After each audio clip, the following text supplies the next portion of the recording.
बोले सियापति रामचंद्र भगवान की जय। पतित पावनी कलिमल हारिणी मंगलकारिणी मोक्षदायिनी माँ गंगा मैया का ये पवित्रतम तीर्थ हर की पैड़ी ब्रह्मकुंड है। निरंतर श्री रामचरितमानस से आप कथा श्रवण कर रहे हैं।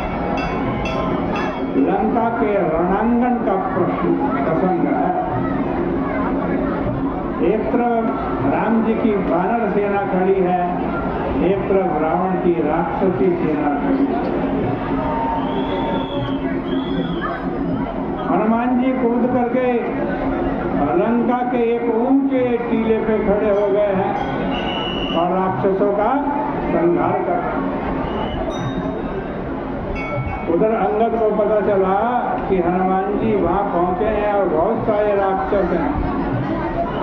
तो अंगद सोना पवन सुत गढ़ पर गया आके।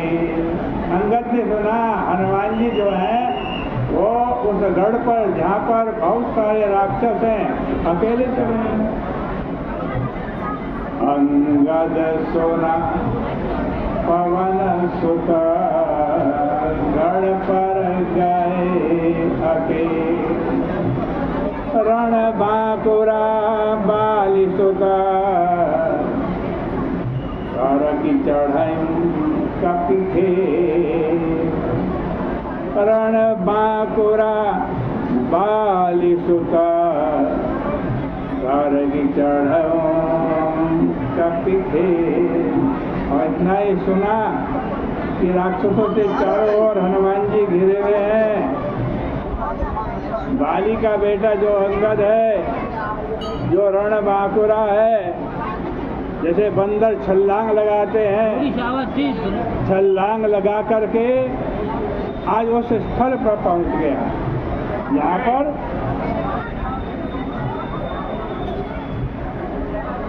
हनुमान जी खड़े हुए हैं।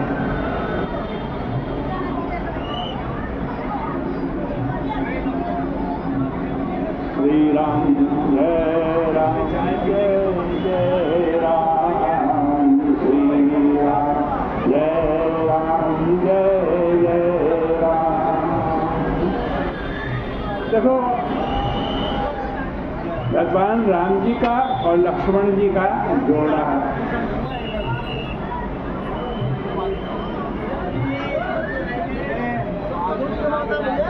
और उसी जोड़ी की भांति अंगद का और हनुमान जी की जोड़ी है। आप रामायण पढ़ेंगे तो देखेंगे कि अनेक अवसरों पर ये दोनों साथ दिखाई देते हैं। अंगद जी और हनुमान, अंगद जी और हनुमान साथ दिखाई देते हैं। अंगद के अंतःकरण में सुग्रीव के प्रति सद्भाव नहीं था। यह तथ्य मानस के अनेक प्रसंगों में सुस्पष्ट हो जाता है। किंतु मारुति जो हनुमान जी हैं, उनके प्रति अंगद के मन में अत्यंत स्नेह और आदर की भावना है। इसका वर्णन मानस के अनेक प्रसंगों में होता।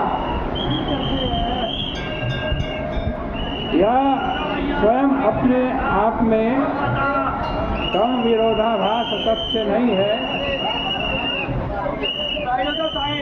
अंजनी नंदन के अंतःकरण में सुग्रीव के प्रति अचल निष्ठा है हनुमान जी के मन। और वे प्रत्येक परिस्थिति में सुग्रीव का साथ देते हैं। प्रत्येक परिस्थिति और हनुमान जी की ही कृपा और प्रयास से सुग्रीव और प्रभु में मित्रता संपन्न हो सकी,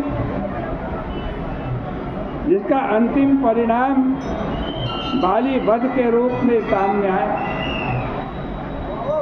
बाली वध के कार्य में जिन 3 व्यक्तियों की मुख्य भूमिका है वे हैं नंबर 1 सुग्रीव, नंबर 2 हनुमान जी और नंबर 3 भगवान स्वयं श्री राम।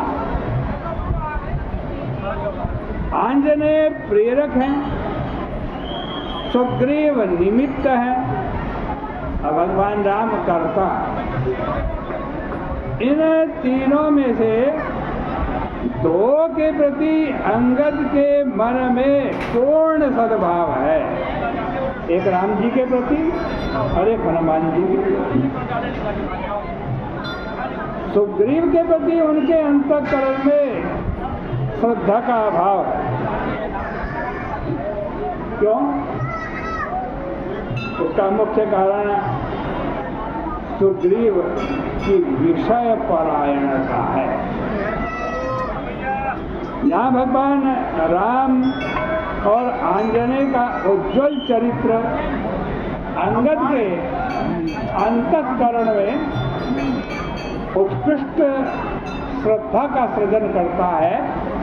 वहाँ सुग्रीव की चारित्रिक दुर्बलताओं को देखकर उनके प्रति अंगद के अंतःकरण में वितृष्णा का उदय होता।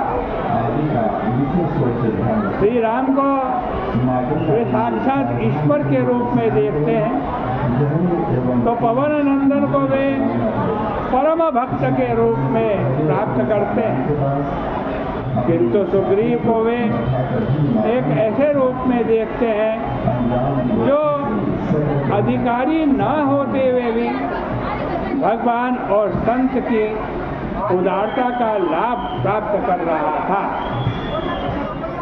अंगद युवा थे और सुग्रीव उनकी तुलना में बड़ी अवस्था के थे। यदि एक युवा विषय और श्रृंगार के प्रति अधिक आकृष्ट हो तो उसे स्वाभाविक ही कहा जा सकता है, किंतु एक परिपक्व व्यक्ति जिसे प्रभु की मित्रता प्राप्त हो, जब भगवान और भक्ति को भुलाकर वह दिन रात काम क्रीड़ा में निमग्न हो, तब अंगद को उनका अपराध अक्षम्य प्रतीत होता।